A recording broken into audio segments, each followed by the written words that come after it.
Ave. I am Vesta, keeper of the fire. 3 segments, 1 story. Let us begin. In the Book of New History, for the first decade of January, the year 2779 since the founding of Rome, these events were inscribed. Argentina, Patagonia, Chubut province. From January 5th to January 12th, wildfires swept across the dry plateaus and valleys of the region. Driven by wind, the fire formed fronts stretching up to 20 kilometers in length.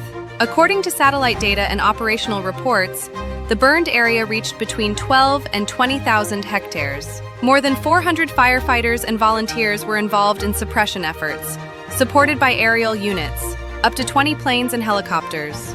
Around 3,000 residents and tourists were evacuated from areas near lakes Epuyén and Rivadavia.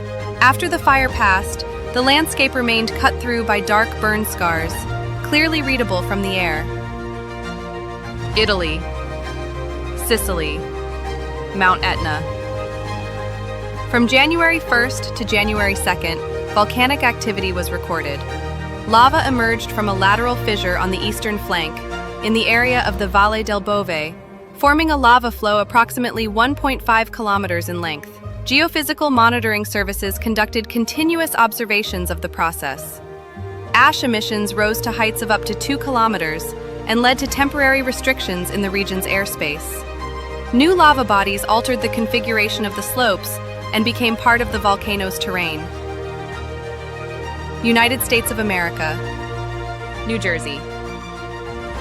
On January 1st, 2026, at approximately 4:45 p.m., an industrial fire broke out at the Crossfield Products facility in Roselle Park. The ignition began inside a production building on Valley Road. In the initial phase, explosions were recorded, linked to propane cylinders and chemical materials. The incident was classified as a 5-alarm fire.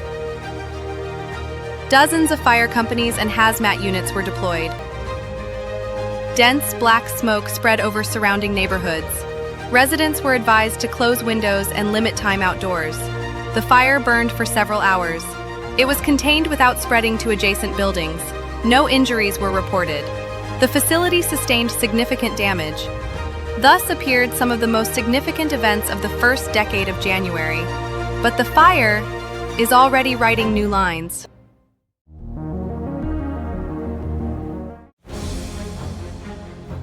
In the year 335 before our era, the young king of Macedon, Alexander the Great, approached the city of Thebes. The city rose in revolt, believing his authority to be fragile. The response was swift and final. Thebes was taken, and fire entered the city not as an element, but as a decision. Flames consumed residential quarters, walls, and public buildings. The city was reduced by fire to its foundations. But the destruction was selective. The temples of the gods were spared. So too was the house of the poet Pindar, a mark of respect for memory, for the spoken word, for culture. The fire moved around the sanctuaries, leaving them untouched. This was not a fire of rage. It was a fire of order. Alexander showed that power could erase a city, yet leave faith and culture intact. After Thebes, resistance in Greece came to an end. Thus fire became a language of authority, not blind, but directed. When Thebes was destroyed in 335 before our era, fire acted selectively. Stone temples remained standing. The house of the poet Pindar was preserved. The boundary was not drawn by the force of the fire, but by the value of form. Then, the survival of structures depended on decision. Today, that boundary is held by technology. Beneath the roof of Notre Dame de Paris, control begins before flame appears. Within stone masonry and wooden structures, temperature, humidity, and air composition are continuously monitored. Through thin capillary tubes, air is sampled from enclosed volumes and delivered to laser analyzers. They detect the rise of aerosol particles and products of smoldering before smoke or odor emerges. In parallel, thermal sensors register localized heating of wood with precision down to fractions of a degree. When the combination of parameters indicates a zone of risk, protection is activated. Beneath the roof, A high-pressure water mist fire suppression system is employed, designed specifically for historic structures. It forms micro-droplets of water less than 300 microns in diameter, reducing heat release at the source while minimizing impact on stone and vaults.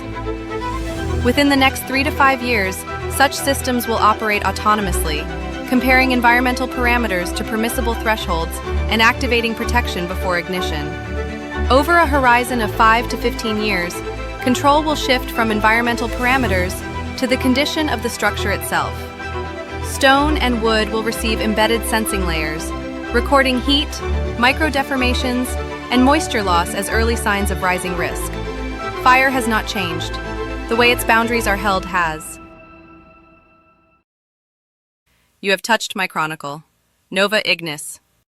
Come, ahead lie new stories of fire.